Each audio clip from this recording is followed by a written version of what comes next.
যাচাই বাছাই করে হাজারো মানুষের মধ্য থেকে আপনাকে আমাকে আরবি শুভ নববর্ষ 1448 হিজরি সনের একটি মহতি জলসায় আসা এবং বসার সুযোগ দিয়েছেন, সেজন্য শুকরিয়া জ্ঞাপন করছি আলহামদুলিল্লাহ। আমাদের দেশের কালচারাল হয়ে গিয়েছে, সকলেই হ্যাপি নিউ ইয়ার আরবি কেউ পালন করে না, সকলেই ইংরেজি নববর্ষ পালন করে। অথচ পৃথিবীর ইতিহাস যদি কেউ খুঁজে, সর্বপ্রথম যে ইতিহাস থেকে বের হবে সর্বপ্রথম চালু হয়েছিল আরবি শুভ নববর্ষ, কিনা? হযরত আদম আলাইহিস সালাম থেকে পৃথিবীতে আল্লাহ রাব্বুল আলামিন মানব জাতির উত্থান শুরু করেছেন। ইতিহাস অনুসন্ধান করে আমরা দেখি আরবি নববর্ষ দিয়ে শুরু হয়েছে, এর পরবর্তী আস্তে আস্তে ইংরেজিতে হয়েছে, কিন্তু আমরা মুসলমান হয়ে পালন করি ইংরেজি কালচার। তো সেই বেড়াজালের মধ্য থেকে এলিমুল কোরআন ক্যাডেট মাদ্রাসার শিক্ষা পরিবার যত শাখা আছে, সকল শাখার উদ্যোগে আমরা আরবি নববর্ষ পালন করছি। ওই ইংরেজির কালচারের মধ্যে আমরা পালন না করে আরবি গুলো আমরা পালন করছি। তো আল্লাহ রাব্বুল আলামিন আপনাকে আমাকে আরবি নববর্ষ যে পালন করছি, এই প্রতিটা বছরে যে আরবি শুরু করেছি, আল্লাহ রাব্বুল আলামিন প্রতিটা তলবে ইলম ছাত্র ভাই এবং উস্তাদ বৃন্দ যারা আছে, আল্লাহ রাব্বুল আলামিন সেই সারাটা বছরের জন্য সকলকে দীর্ঘ নেক হায়াত দান করেন। আমিন। আল্লাহ রাব্বুল আলামিন আমাদের প্রতিটা দিন যেন বরকতময় দান করেন, বলেন আমিন। আল্লাহ রাব্বুল আলামিন বলেছেন, বান্দা তোমরা একটু চেষ্টা করো, বাকিটা আমি দেখে নেব। বান্দা যখন আমল করা যখন আল্লাহ দেখে যে বান্দা অল্প আমল করেছে, আল্লাহ হাজার গুণ বাড়ায় দেন, সুবহানাল্লাহ।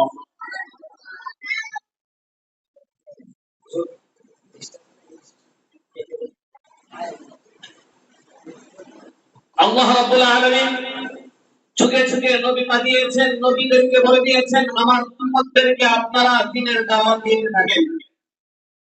আদম আলাইহিস সালামের সময় কি মাদ্রাসা ছিল? আস্তে আস্তে দাওয়াত দিতে দিতে মিশন চালু হয়েছে, দ্বীনের দাওয়াত দেয়, কয়েকজন ঈমান গ্রহণ করেছে, যুগে যুগে নবী আসছে, কয়েকজন ঈমান গ্রহণ করেছে, তাদেরকে সেই অনুযায়ী শিক্ষা গ্রহণ করার জন্য অনুমতি দিয়েছেন। যুগে যুগে নবী আল্লাহর কালিমা ইলাহি কালিমা শিক্ষা দিয়েছেন, বলেন ঠিক না?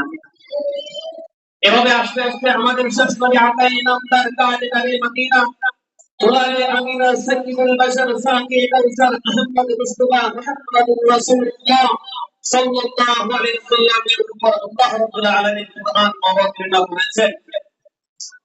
আমাদের নবী মুহাম্মদুর রাসূলুল্লাহ সাল্লাল্লাহু আলাইহি ওয়াসাল্লাম যখন নবুয়ত প্রাপ্ত হয়েছেন, মানুষদেরকে দ্বীনের দাওয়াত দিয়েছেন, কোরআন শিক্ষা দিয়েছেন। সেই কোরআনের ধারাবাহিকতায় আস্তে আস্তে আল্লাহ রাব্বুল আলামিন লোহে মাহফুজ থেকে মুহাম্মদুর রাসূলুল্লাহ সাল্লাল্লাহু আলাইহি ওয়াসাল্লামের সিনা দিয়েছেন। মুহাম্মদুর রাসূলুল্লাহ সাল্লাল্লাহু আলাইহি ওয়াসাল্লাম থেকে আবু বকর, ওমর, উসমান, আলী, আব্দুল্লাহ ইবনে মাসউদ, আব্দুল্লাহ ইবনে জুবাইর, আব্দুল্লাহ ইবনে আব্বাস রাদিয়াল্লাহু তাআলা এবং যত সাহাবী ছিলেন তারা কোরআনের সাথে সমান করে আসছেন। এভাবে আস্তে আস্তে আস্তে ইমামে মুহাম্মদুর রাসূলুল্লাহ ইমামে আবু হানিফা রাহিমাহুল্লাহ পর্যন্ত আসছেন। এভাবে আস্তে আস্তে আমাদের শিক্ষক বিন্দু পর্যন্ত আসছেন। সেই শিক্ষক বিন্দু থেকে আমরা অন্বেষণ করছি কোরআনের সন্ধানে, ঠিক কিনা? তাহলে আমরা মাদ্রাসায় থেকে আমরা কোরআন পড়ি, আল্লাহ রাব্বুল আলামিন সেই কোরআনের হাফেজ হওয়ার জন্য আমাদেরকে তৌফিক দান করেন। আরবি শুভ নববর্ষ আমরা পালন করব, ওই কালচারাল ব্যাকরণ থেকে আমরা বের হওয়ার জন্য আমরা তন্ত্র মন্ত্র সেই কালাম বেরোবে আমরা করতে চাই না। আমরা আরবির মধ্যে থেকে আমরা আরবি ভঙ্গিকে ইসলাম প্রচার করার জন্য যা প্রয়োজন আমরা সর্বোচ্চ চেষ্টা করব। আগে তো মাদ্রাসা ছিল না, যুগে যুগে মাদ্রাসা হয়ে আসছে, এত কোরআনে হাফেজ ছিল না, যুগে যুগে আসছে। যখন ইংরেজরা বলেছিল কোরআনের হাফেজদেরকে নির্মূল করে দিল, কিভাবে সমস্ত কোরআন পর্যন্ত জ্ঞান যারা আছে এবং ইউরোপ আমেরিকা যত আছে সমস্ত বিশ্বের কোরআন শরীফ পড়তে শুরু করলো, এরপর থেকে হাফেজুল কোরআন বন্ধ হয় না। কোরআন শরীফ বন্ধ করে হাফেজুল কোরআন বন্ধ করা যাবে না। ওরা অনুসন্ধান করে দেখে সেই কোরআনে হাফেজদের যে মূল ভয় আছে, কোরআন আমরা বন্ধ করেছি পড়ে সব শেষ করেছি, তাহলে কোরআনে হাফেজদের ভয় থেকে ওরা অনুসন্ধান করে দেখে যে মাদ্রাসায় সারা দিনটা উঠে অথবা দিনটায় উঠে যখন কোরআনে কারিম তেলাওয়াত করে একজন উস্তাদ 30 জন 30 জন 40 জন ছাত্রকে পড়ায় এবং সিনা বসনে ইলম যখন চালু করতে শুরু করলো, ওরা দেখে যে মাদ্রাসায় যদি বন্ধ না করা হয় তাহলে কোরআনে হাফেজদের পৃথিবী এক সময় শাসন করবে, এর জন্য চক্রান্ত শুরু করেছিল কিনা।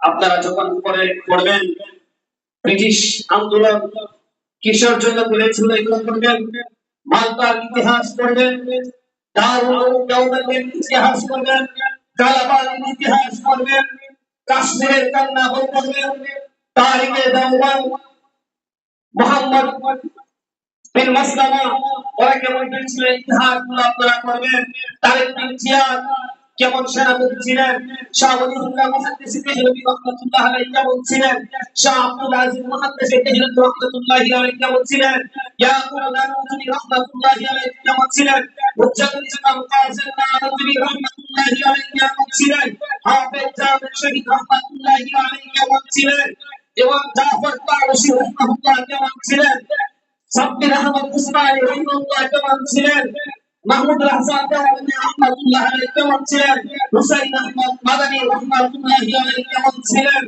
শাহ আব্দুল আজিজ মুহাদ্দিস দেহলভী রাহমাতুল্লাহ আলাইহি স্লোগানে তামাম ভারতবর্ষ থেকে ব্রিটিশ ছেড়ে দিতে বাধ্য হয়েছিল সব অবদান মাদ্রাসা। এখনো বলে মাদ্রাসা ছাত্ররা কিছুই পারে না, মাদ্রাসা ইংরেজি পারে না, বাংলা বা ইংরেজি সব কিছু পারে, তারপরে বলে মাদ্রাসা কিছু পারে না। আমরা দেখেছি মাদ্রাসার কোরআনে হাফেজ সারা পৃথিবীতে চ্যাম্পিয়ন হয়েছে, বাংলাদেশকে পৃথিবীর মধ্যে দেখিয়েছে, বাংলাদেশের হাফেজরা तमाम পৃথিবীর মধ্যে চিনিয়েছে বাংলাদেশকে কোরআন দ্বারা, কিন্তু খেলাধুলা কোন দ্বারা এখন পর্যন্ত চ্যাম্পিয়ন হতে পারে নাই। আপনারা আগামী ভবিষ্যৎ যে নামগুলো বলেছি, দারুল উলুম দেওবন্দের ভারতবর্ষে যারা ছিল তাদের নাম বলেছি, বাংলাদেশের ইতিহাস আপনি খুঁজে নিবেন, শাইখুল হাদিস আজিজুল হক রাহমাতুল্লাহ আলাইহি ইতিহাস পড়বেন, হাফিজ হুজুর রাহমাতুল্লাহ আলাইহি ইতিহাস পড়বেন, শামসুল হক ফরিদুর রাহমাতুল্লাহ আলাইহি ইতিহাস পড়বেন, ফখরে বাংলা তাজুল ইসলাম রাহমাতুল্লাহ ইতিহাস পড়বেন, শাহ আহমদ শফি রাহমাতুল্লাহ আলাইহি ইতিহাস পড়বেন, জুনাইদ বাহমান রাহমাতুল্লাহ আলাইহি ইতিহাস পড়বেন, নূর হোসেন কাসেমি রাহমাতুল্লাহ ইতিহাস পড়বেন, মুফতি আমির রাহমাতুল্লাহ ইতিহাস পড়বেন। যারা যারা যুগে চলে গিয়েছে তাদের ইতিহাস পড়বেন, দেখবেন তারা দিনের জন্য জীবন পর্যন্ত বিলিয়ে দিয়েছে, তারপরে মানুষের কাছে মানবতা করেন। আলেম কখনো বিকৃত হতে পারে না, যারা সত্যিকারে ইলম পরিবেশন করে বুকে ধারণ করে তারা কখনো বিকৃত হতে পারে না। দেখেন না, এক মামুনুল হকের হুঙ্কারে বাতিলের হস্তক্ষেপ শুরু হয়, হয় কিনা? ফয়জুল করিম ওনার হুঙ্কারে বাতিল কম্পন হয় কিনা? জুনাইদ বাহনগরী যখন ছিলেন বাতিলের হস্তক্ষেপ হয়েছিল, শাহ আহমদ শফি রাহমাতুল্লাহ আলাইহি যখন সাবলা সূত্রে ডাক দিয়েছিল, বাংলাদেশ এবং বাহিরে যারা সহায় অনুশীলন ছিল শাহাবুদ্দিন তাদের হস্তক্ষেপ পর্যন্ত কম্পন শুরু হয়েছিল, যে আলেমরা একমাত্র দিনের হস্তক্ষেপ প্রহরী, ওরা যা করে আল্লাহর জন্য করে, ওরা যা করে দিনের জন্য করে, ওরা যা করে মাদ্রাসা মসজিদের জন্য করে, ওরা যা করে নবীর আদর্শে আদর্শিত হয়ে করে, এরা কখনো বাতিলের কাছে মাথা নত করে না। ওই যে ব্রিটিশরা আন্দোলনে ওরা চেয়েছিল, ব্রিটিশরা চেয়েছিল ভারতবর্ষ থেকে সমস্ত মাদ্রাসা বন্ধ করে দেওয়া, বন্ধ করেছিল, তো এখন যারা সামনে গেছে তারাও বিনা করে না। তো 1450 বছর পূর্বে যে কোরআন নাযিল হয়েছে, কোরআন পর্যন্ত এখন পর্যন্ত দমে রাখতে পারবে না, কিয়ামত পর্যন্ত কোরআনের আওয়াজ দমে রাখতে পারবে না, বলেন ঠিক না? কোরআনের আওয়াজ যে বন্ধ করতে আসবে আল্লাহ তার জবান বন্ধ করে দিবে, কোরআনের হস্তকে যে বন্ধ করতে যাবে আল্লাহ তার গতিকে সরিয়ে দিবে, কোরআনের আওয়াজকে যে বারবার বন্ধ করবে আল্লাহ রাব্বুল আলামিন তাকে দমে ঘাটে রাস্তা ঘাটে আল্লাহ তাআলা তাকে বাধা প্রদান করবে। কোরআনের মুজিজা কোরআন কখনো বন্ধ করা যায় না। ইতিহাস সাময়িকভাবে ধামাচাপা দেওয়া যায়, কিন্তু ইতিহাস মুছে ফেলা যায় না। আল্লাহ রাব্বুল আলামিন আপনাকে আমাকে দিনের জন্য কবুল করুন।